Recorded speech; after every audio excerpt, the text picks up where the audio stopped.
We live in a world where any file can be copied, tweaked, or just deleted in a flash. So how can we ever be sure that a piece of digital evidence is the real deal? How do we hang on to digital truth? All right, let's get into it. This is the big question for anyone in digital forensics. It's one thing to find the so-called smoking gun on a hard drive. It's another thing entirely to prove that nobody messed with that gun between the crime scene and the courtroom. The stakes? They really couldn't be any higher. Now, you might think, oh, I'll just copy the file, drag and drop. But doing that is like picking up crucial evidence with your bare hands. A simple copy misses all sorts of important data, and it does absolutely nothing to protect against changes. A forensic image, though, that is a whole different beast. It's built for one thing and one thing only, to preserve that evidence perfectly. So, to really get why this solution is so important, we first have to appreciate just how unbelievably fragile digital information is. Just think about it for a second. Changing one single character in a document, say you change a 4 to a 5 in a bank statement, that only changes one single bit of data in the file itself. It's a tiny, invisible flip, but that one bit can completely change the meaning of the evidence. That's a huge problem. So how do investigators get around this? Well, they use what's basically a high-tech, tamper-proof evidence bag, one that's designed specifically for the digital world. And that's called the EnCase evidence file. It really has two main jobs. First, it creates a perfect bit-for-bit clone of the original evidence. No data is left behind. And second, and this is the really clever part, it wraps that perfect copy in what's essentially a sealed, self-authenticating container. This way, you can prove its integrity at any point in the future.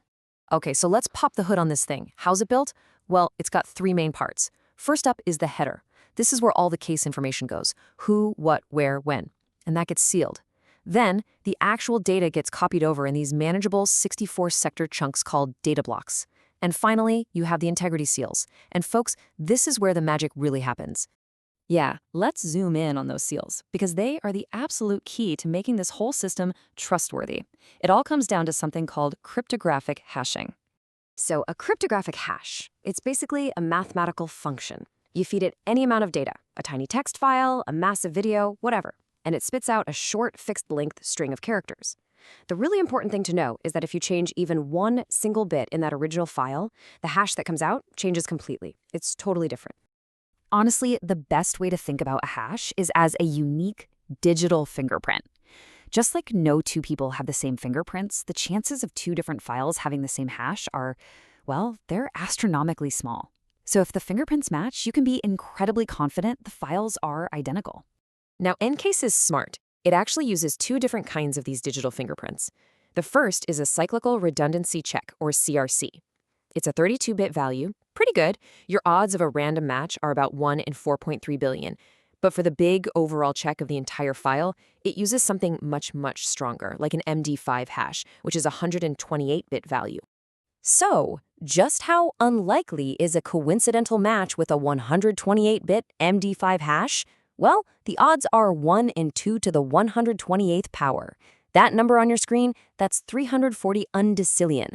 We're talking 340 with 36 zeros after it. It's a number so ridiculously vast that for all practical purposes, it's considered impossible for two different files to ever share the same MD5 fingerprint by chance. And here's what's so clever about how EnCase uses these. It's got two layers of protection. It applies that faster CRC check to every single chunk of data. It's like having a security guard at every single door. Then it calculates one master MD5 hash, the big one, the acquisition hash, for the entire collection. It's like having a master lock on the main gate. It's a really powerful, redundant system. All right, so the evidence is collected, it's sealed in this digital bag. But how do we know it's stayed that way? Well, this is the moment of truth. Here's the cool part. Every single time, and I mean every time, an EnCase evidence file is opened, the software automatically runs a verification check. It recalculates the CRC for every single block, and it recalculates that master MD5 hash for the whole shebang. This new hash it creates is called the verification hash. And when everything's perfect, this is what you see. The verification MD5 is identical to the original acquisition MD5. The status says completely verified, 0 errors. This is mathematical proof. It tells you, beyond any reasonable doubt, that the evidence you're looking at today is exactly the same as it was the day it was collected. But what happens if something did change? To show this off, someone did a really fascinating little experiment. They took a hex editor and made that tiny change we talked about. They went into the sealed evidence file itself and flipped a single bit to change a 4 into a 5. And boom, this shows you the results so perfectly. On the one side, you have the original verified file with matching fingerprints. And on the other, you have what happens after that tiny 1-bit change. Look at that verification hash. It's not just a little off, it's completely different. It's scrambled. And the system immediately throws up an error pointing to the exact block where the tampering happened. The integrity check doesn't just fail, it fails catastrophically, which is exactly what you want it to do. So as you can see, this is way more than just a clever piece of tech. It is the very foundation of trust in our digital justice system. You've probably heard of the chain of custody for physical evidence, right? All those sealed bags and signed logs. Well, this whole system of hashing and verification, that's the digital version of the chain of custody. It's what proves the evidence hasn't been touched since the moment it was collected. Ultimately, it all boils down to these 3 critical pillars. Authenticity, we know the evidence is real.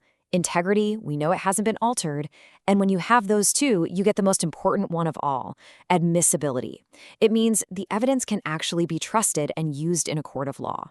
You know, the EnCase file is an incredible system for preserving truth in one very specific, very important area. But it really gets you thinking, doesn't it?